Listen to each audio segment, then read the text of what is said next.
Alors, shalom à tous, shalom à tous, shalom à tous. Bienvenue à notre séminaire sur la prospérité, dont le thème est l'enrichissement divin. Je suis votre serviteur, le berger, Élisée Brou. Et depuis 2 jours, nous sommes en train de traiter ce thème. Et hier, nous avons parlé du sous-thème suivant les obstacles liés à la prospérité. Et concernant les obstacles liés à la prospérité, qui sont relatifs au caractère de toute personne, avec le Saint-Esprit, nous avons fait ressortir un caractère qui empêchait, qui handicapait pratiquement le chrétien ou toute personne qui croit en Dieu, ou toute personne désireuse d'avoir une vie prospère, de pouvoir s'enrichir. Et cette plaie, pour ne pas dire cet obstacle, était la peur. La peur était un handicap spirituel, un handicap physique, un handicap moral, un handicap émotionnel qui te cloue, qui t'empêche de pouvoir te lancer, de pouvoir avoir de l'audace. Parce que pour pouvoir s'enrichir, comme nous avons dit, il faut être audacieux. Il faut pouvoir prendre des risques. Il faut pouvoir payer le prix. Il faut pouvoir se lancer dans le vide. Or, la peur est une plaie qui t'empêche de pouvoir t'enrichir, de pouvoir prendre le risque, de pouvoir te lancer, de pouvoir payer le prix, de pouvoir faire le sacrifice pour bénéficier d'une richesse à tous égards. Mais cependant, en plus de la peur, il y a d'autres obstacles que nous allons révéler ce soir avec le Saint-Esprit. Et nous revenons donc sur notre test d'appui que nous sommes en train de traiter depuis ce séminaire. Ce test d'appui est le suivant. Le livre de Matthieu chapitre 25, au verset 14. À partir du verset 14 que nous lisons. Il en sera comme d'un homme qui partant pour un voyage appela ses serviteurs et leur remit ses biens. Il donna 5 talents à l'un, 2 à l'autre, 1 au troisième, à chacun selon sa capacité. Il partit. Aussitôt, celui qui avait reçu les 5 talents s'en alla, les fit valoir et gagna 5 autres talents. De même, celui qui avait reçu les 2 talents en gagna 2 autres. Celui qui n'en avait reçu qu'un alla faire un creux dans la terre et cacha l'argent de son maître.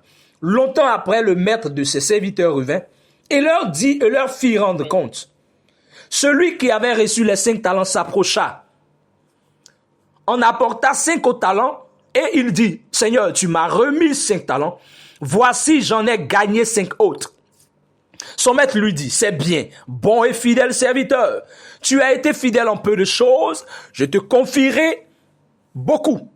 Entre dans la joie de ton maître. » Celui qui avait reçu les 2 talents s'approcha aussi et il dit, « Seigneur, tu m'as remis 2 talents, voici j'en ai gagné 2 autres. » Son maître lui dit, « C'est bien, bon et fidèle serviteur.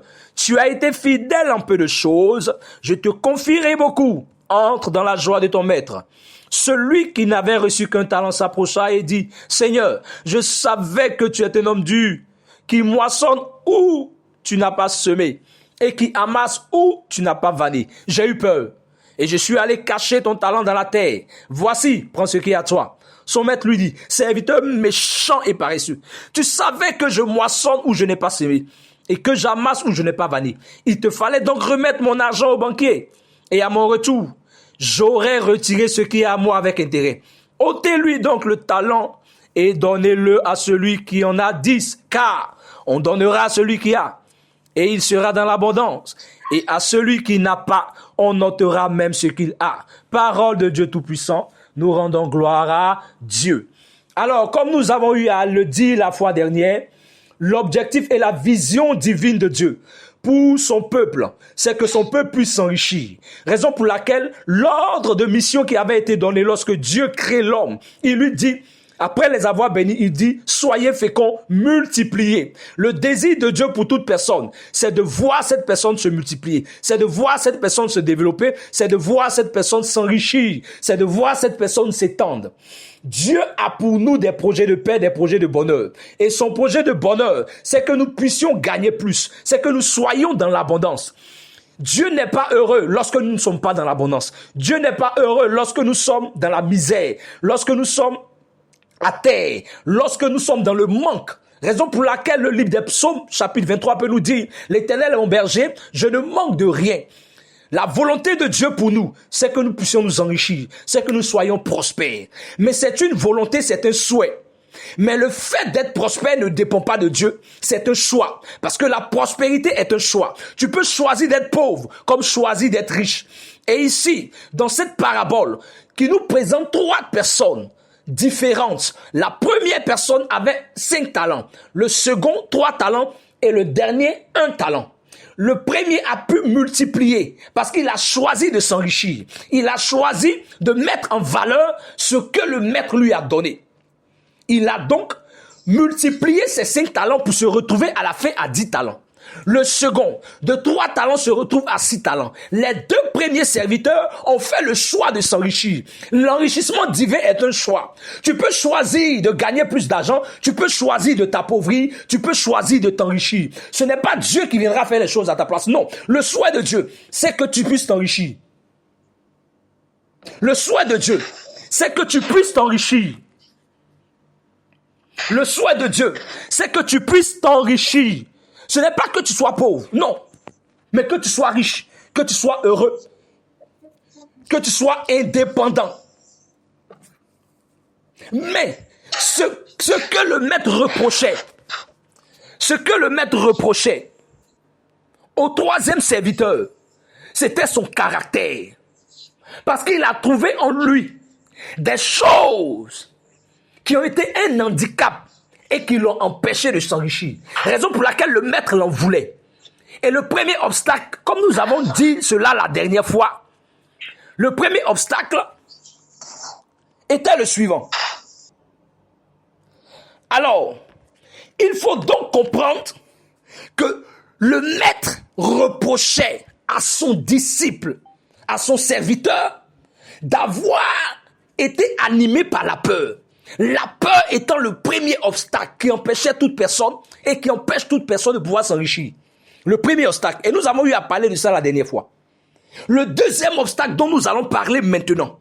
Regardez dans l'une des reproches que le maître va dire. Le maître dit à son serviteur, serviteur méchant et paresseux.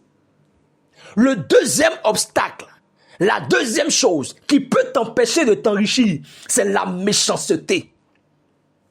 Le maître a trouvé le serviteur méchant. Une personne qui est méchante, c'est quoi? Je vous explique. La méchanceté, ce n'est pas quelqu'un qui tue son frère, qui tue sa soeur. Non, ça c'est la cruauté. La méchanceté, ce n'est pas celui qui fait du mal à l'autre, qui cherche à détruire l'autre. Non, ça c'est la cruauté. La méchanceté, c'est quoi? Je vous explique ici, selon ce contexte. La méchanceté, c'est le fait de ne pas faire ce que tu peux faire. Je reprends. Lorsque tu es dans les capacités, lorsque tu as la capacité de faire quelque chose et que tu ne fais pas cette chose, tu es méchant. Je reprends. Lorsque tu as la capacité de faire quelque chose que tu ne fais pas, tu es méchant. Lorsque tu as la capacité d'aider une personne que tu n'aides pas, tu es méchant. Lorsque tu as tes facultés, tu as la capacité intellectuelle, la capacité physique, la capacité morale, la capacité financière de pouvoir t'enrichir et que tu ne t'enrichis pas, tu es méchant. C'est-à-dire que tu es méchant avec toi-même et tu es méchant avec ta famille et tes enfants. Il y a des personnes qui sont handicapées, mais qui sont prospères, qui sont riches. Toi, tu as tous tes membres au complet. Et tu n'es pas capable d'utiliser ces membres-là pour toi-même te faire du bien. Tu es une personne méchante. C'est cela la méchanceté. Et c'est ce que reprochait le maître à son serviteur. Je t'ai donné un talent comme les autres, selon ta capacité. Parce que je sais que toi là, ce n'est qu'un talent que tu peux gérer. Mais malgré le fait que tu as eu un talent, tu n'as pas été capable de pouvoir reproduire un autre talent à partir de ce talent. Et après, c'est toi qui te plains que la vie est dure. Tu te plains que les hommes sont méchants. Non, les hommes ne sont pas méchants, c'est toi-même qui es méchant. Ça n'a rien à voir avec le système qui est établi dans le pays. Ça n'a rien à voir avec les lois. Ça n'a rien à voir avec le gouvernement. C'est une affaire de toi, ta mentalité que tu dois changer. C'est une affaire de toi, ta mentalité que tu dois prendre conscience. du fait que tu as des capacités intellectuelles, tu as des capacités morales, tu as des capacités physiques.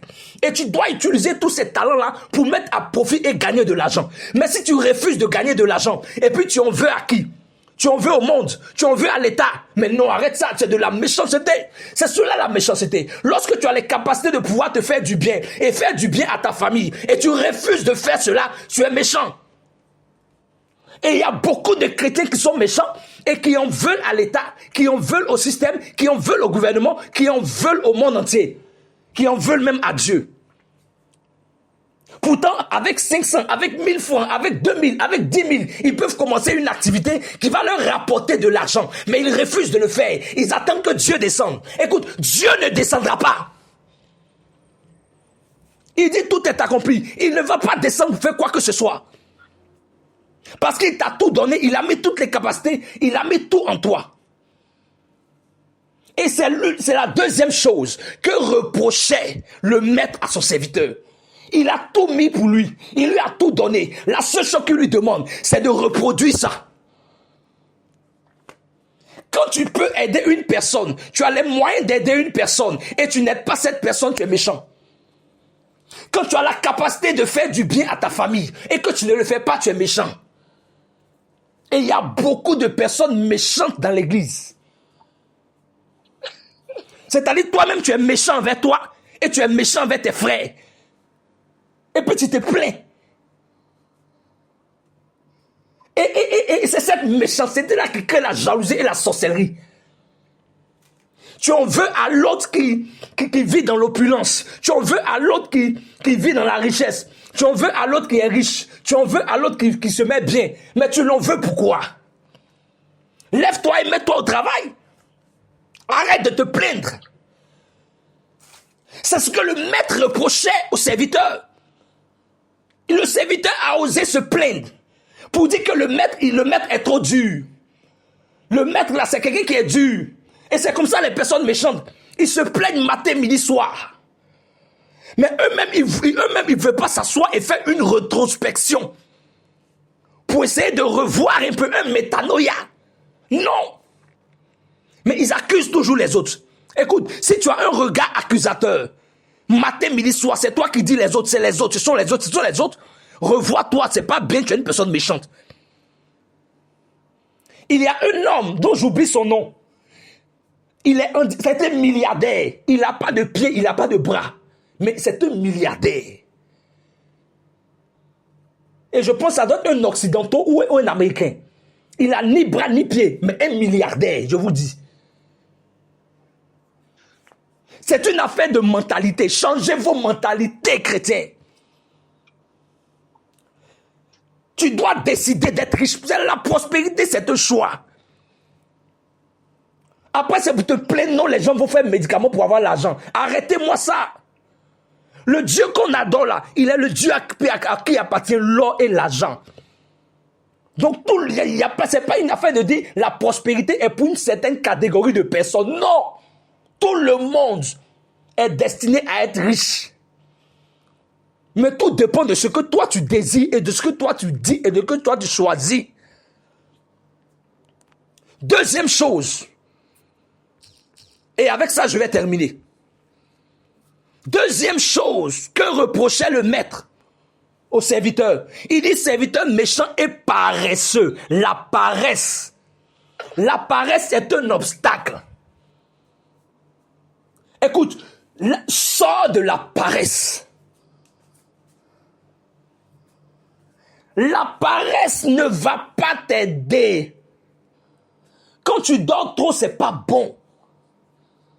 Le paresseux, il trouve toujours des excuses à ne pas faire certaines choses.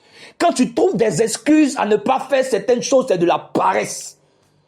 Quand tu remets à demain ce que tu peux faire aujourd'hui, là, moi j'appelle ça aussi de la paresse. C'est-à-dire, tu as les capacités de le faire.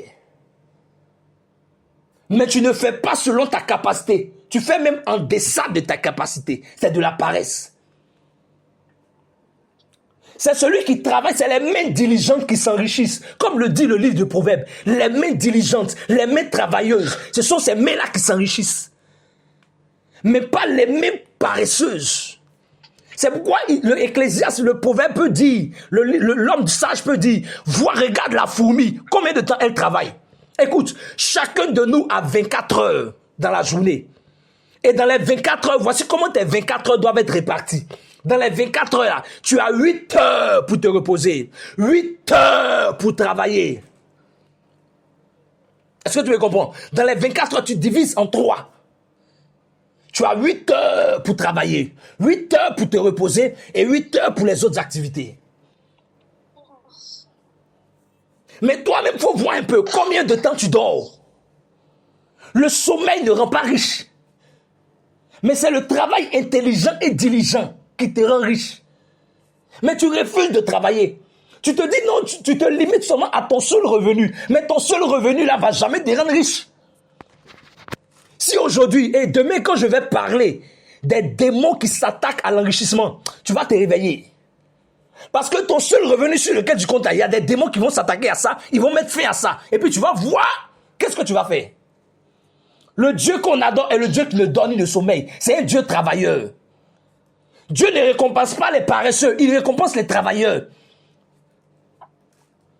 Il récompense les travailleurs. Sors de la paresse. Tu dors trop.